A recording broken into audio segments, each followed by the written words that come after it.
Bonjour à tous. Nous, avec Clara, on se connaît depuis une dizaine d'années. On a chacune notre histoire personnelle dans la France, dans ce pays qui nous a nourris, qui nous a élevés, qui nous a soignés, qui nous a éduqués. Et on avait envie de retourner à notre pays quelque chose, mais de façon systématique.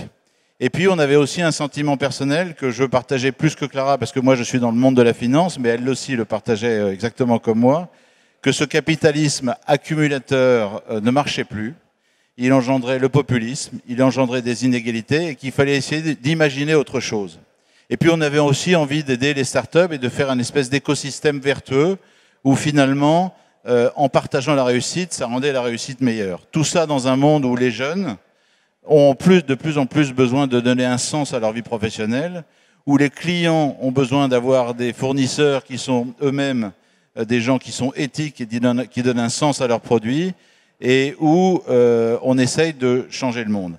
Alors, on s'est rendu compte qu'il y en avait beaucoup qui le faisaient, mais on voulait avant tout essayer de le faire nous-mêmes pour être légitime dans notre démarche. On a créé Raise en janvier 2014, qui est une société d'investissement.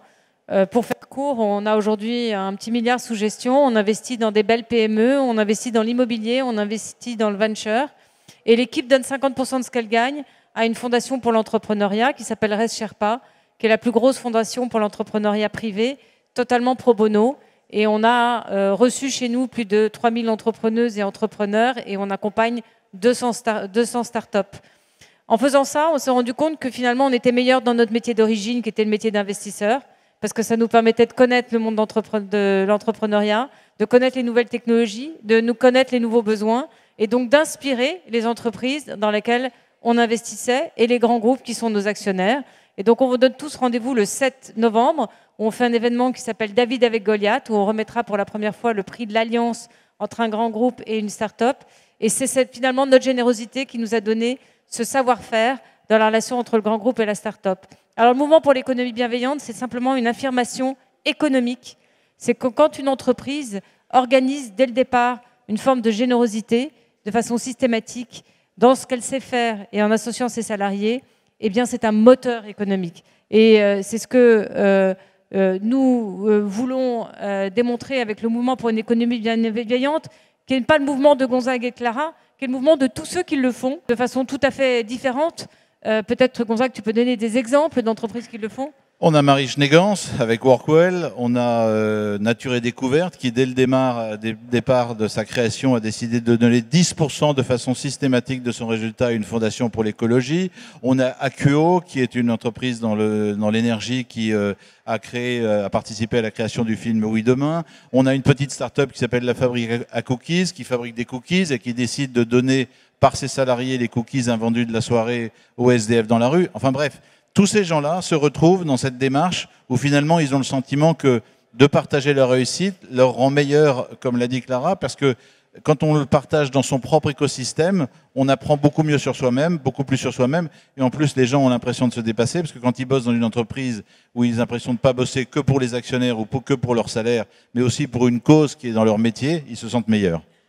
L'idée, c'est qu'il y a d'un côté le capitalisme, comme l'a dit Gonzague tout à l'heure, qui est par nature accumulateur et entre de moins en moins de mains. Et on a beaucoup de choses à dire et à critiquer sur le capitalisme, qui a des aspects positifs, mais qui a aussi des effets pervers. De l'autre côté, il y a plein de causes à défendre. Il y a énormément d'associations qui existent pour essayer de rendre la société meilleure. Il y a les entreprises à but social et sociétal. Mais toutes les entreprises, en réalité, ont un rôle à jouer pour le bien commun.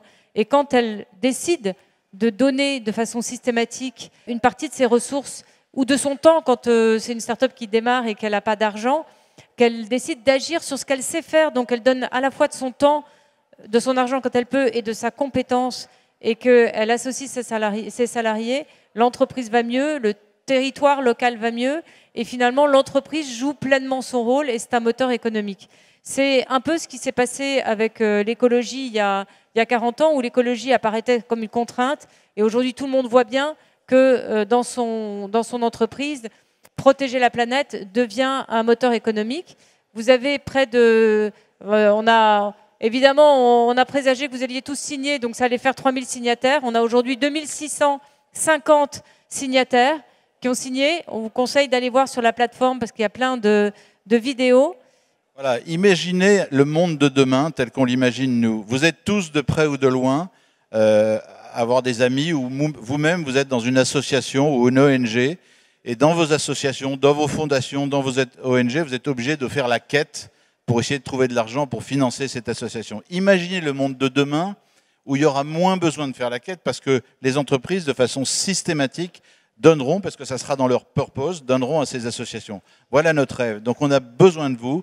Ce mouvement est un mouvement citoyen, moderne et populaire. C'est un mouvement politique parce que c'est un mouvement qui s'occupe de la citoyenneté et de l'intégration de l'entreprise dans la société. C'est un peu à la mode. C'est pas du tout, comme l'a dit Clara, une signature de Clara Gonzague ou la promotion de Clara Gonzague. C'est tous ceux qui ont signé aujourd'hui, qui croient vraiment en ce mouvement. C'est simple, ça vous demande 2 secondes, mais il faut quand même le faire. Vous mettez votre prénom, votre nom, votre adresse mail, on vous demandera de rien de plus. Comme ça, on va augmenter le chiffre des signataires et vous verrez sur le site internet, si vous voulez faire un peu plus, vous pouvez poster une vidéo en témoignant que vous êtes vous-même parce que vous l'avez fait ou que vous y croyez parce que pour des raisons qui vous sont propres ou un simple témoignage. On a vraiment besoin de vous. Quand on va dans beaucoup de conférences, on est souvent avec des gens comme Alexandre Mars ou comme Bertrand Piccard de Solar Impulse, etc. Et des gens qui ont déjà construit leur générosité, mais qui sont des gens connus.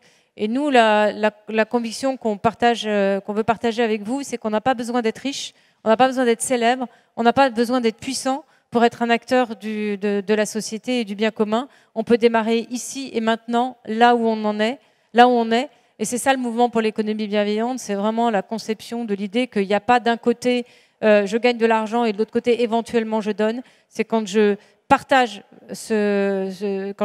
ma réussite, eh bien moi aussi je réussis mieux. Il y a 2 manières de réussir dans sa vie, c'est de réussir avec ce qu'on sait faire, et puis de donner à des gens qui savent faire mieux que nous, des choses qu'ils inventent. Et peut-être qu'un jour ça retombera en plus pour nous, on n'en sait rien, mais en tout cas ça rend le monde plus grand. Question. Et on compte sur vous.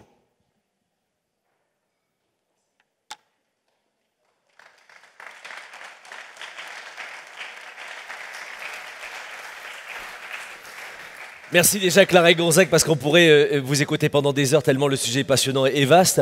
Des questions certainement, ou des interpellations, ou des exemples? Caroline, donc je travaille chez SAP, je représente la solution RH d'SAP. Je trouve votre entreprise, votre mouvement super, et je suis d'accord avec ce que vous avez dit, mais je suis un petit peu sceptique. Pour moi, derrière une entreprise, il y a des actionnaires, et quand vous parlez de l'écologie comme un moteur, si on va vraiment vers une réduction de l'empreinte carbone, on va forcément vers un ralentissement de la production quand une entreprise produit des biens. Et du coup, je ne vois pas très bien en quoi l'écologie peut être un moteur. C'est justement un peu le motto qu'ont avait les entreprises avant. Et aujourd'hui, vous prenez toutes les entreprises d'énergie, d'environnement, ou même toutes les entreprises classiques, elles se rendent compte que si elles ne prennent pas la question environnementale, elles n'auront plus de clients. Tout simplement parce que vous tous dans la salle, aujourd'hui, vous faites attention à la façon dont vous achetez et vous faites attention à l'empreinte de ce que vous laissez. Vous faites attention aux externalités négatives. Et une entreprise aujourd'hui qui vend un produit sans faire attention aux externalités négatives, elle ne le vendra plus. Et donc, la prise de conscience de l'écologie devient déterminante pour réussir. Et aujourd'hui, quand on regarde les entreprises,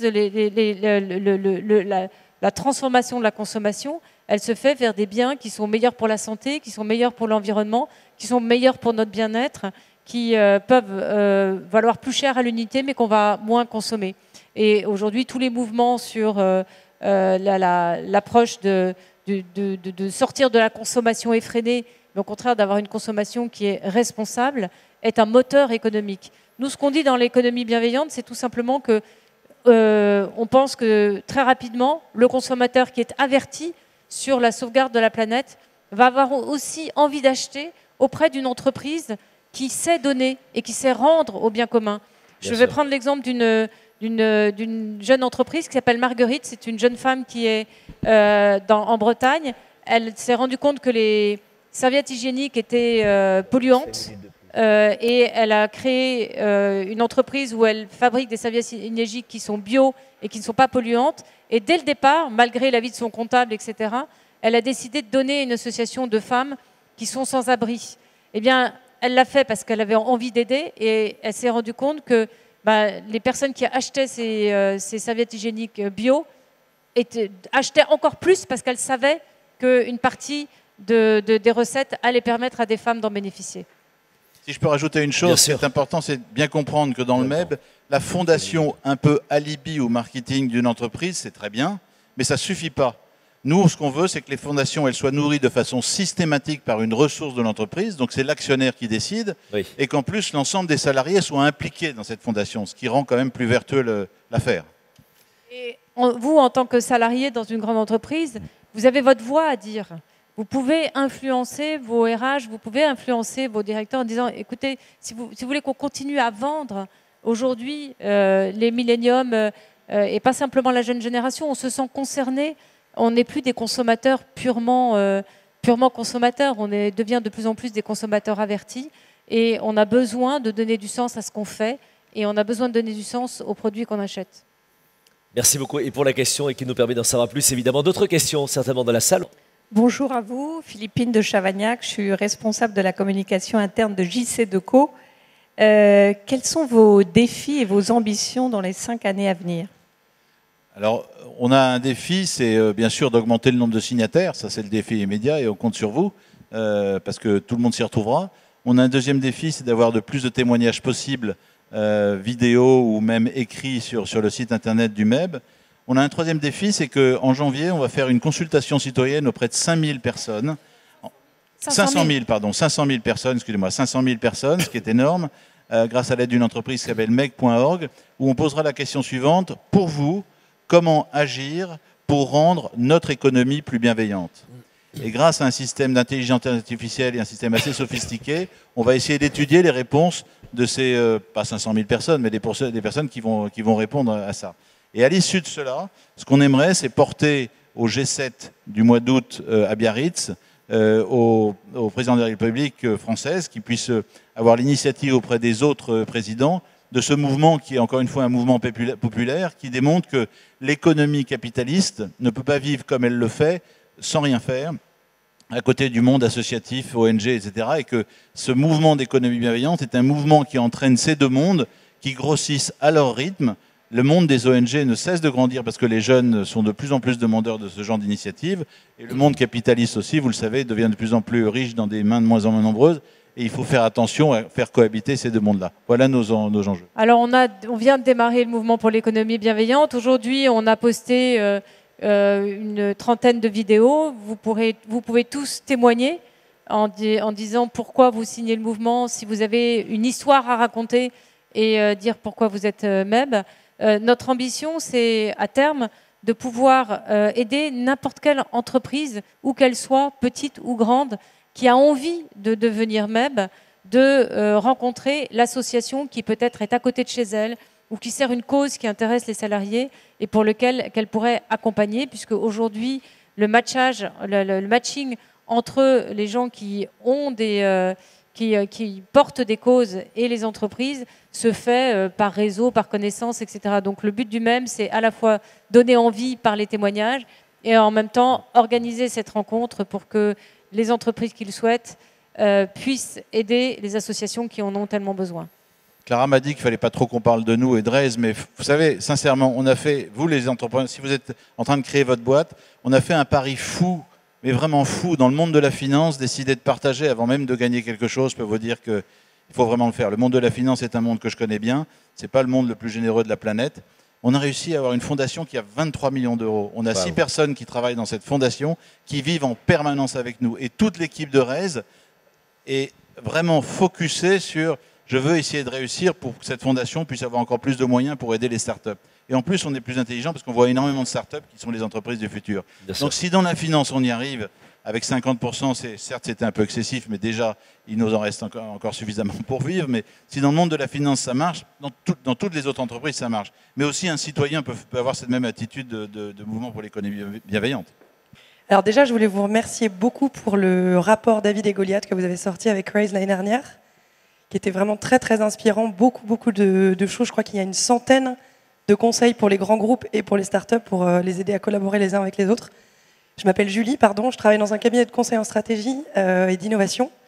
Et j'avais une question. En ce moment, je m'intéresse beaucoup à ces sujets d'impact positif. Et je me suis renseignée sur B Corp. Je ne sais pas si vous connaissez aux États-Unis. Il y a beaucoup d'entreprises qui veulent absolument devenir agréées B Corp. Donc c'est un label qui certifie du côté impact positif et investissement des entreprises. Est-ce que vous avez un avis là-dessus? Est-ce que MEB pense potentiellement à créer un label? Voilà, je voulais avoir votre avis. Alors, B Corp, c'est très bien. Ça a été d'abord créé par des startups d'ailleurs, hein, et ensuite c'est monté dans les grands groupes. C'est vraiment l'idée de labelliser en fonction des externalités positives ou négatives de ce qu'on fait. Et ça, c'est vrai que c'est très important. Vous avez aussi l'Institut du capitalisme responsable, qui a été créé par Caroline de la Marnière, qui essaye d'aider les grands groupes à prendre en compte toute la question de la RSE et que ce ne soit pas simplement du window dressing. Vous avez bien sûr l'économie positive de Jacques Attali. Il y a plein de choses qui existent. On sent que ce sont des mouvements qui sont très puissants. Certains sont des labels, certains sont des aides, des recommandations, etc. Le mouvement pour l'économie bienveillante, c'est tout simple. Nous, c'est simplement de dire que toutes ces initiatives sont dans le même esprit. C'est-à-dire de se dire que quand on fait quelque chose, on a un impact.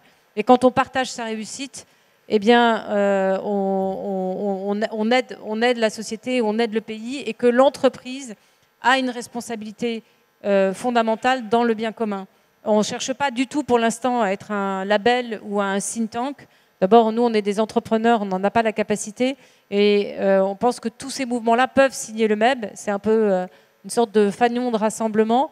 Et surtout, pour nous, ce qui est important, c'est que les gens prennent conscience que tout ça existe et que tout ça, c'est bien.